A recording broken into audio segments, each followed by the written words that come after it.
your Cohesion classroom. In this lesson, we will take a look at asking and answering questions to show understanding of a text.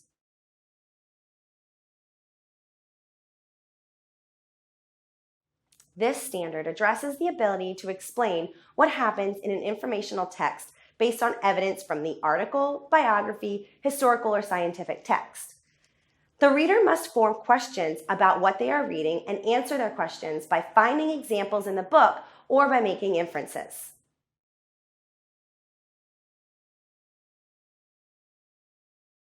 To demonstrate mastery of this standard, students must pay attention to their thinking before, during, and after reading, answering any questions they have about the text to help them understand what they have read.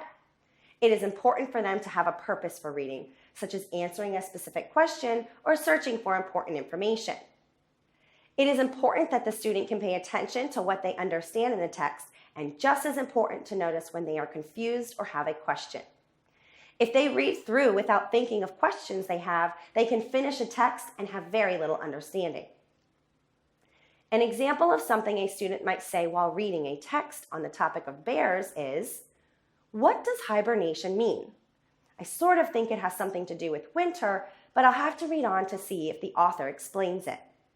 Or another question could be, "How do bears sleep all winter without food?"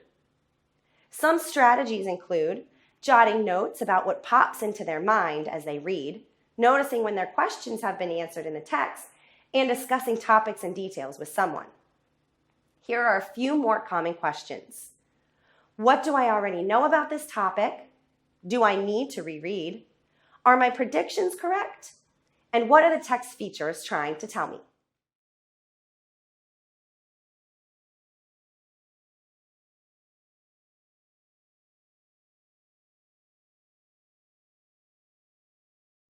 Many times, the author does not come right out and explain certain ideas, so the student must infer or use clues from the text and their own knowledge to make sense of what they have read.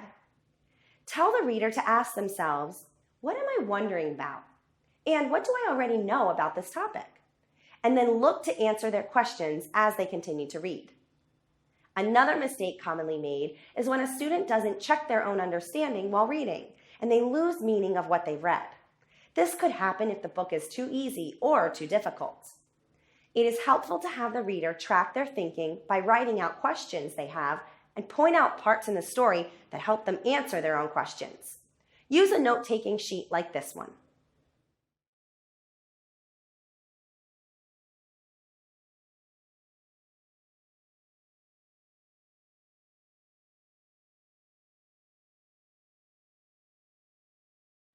Many times, the student doesn't realize they're already doing this strategy in their head. Just remember to encourage them to ask questions about what they have read and continue to practice. If you found this lesson difficult, be sure the student is reading a book that is an appropriate level for them.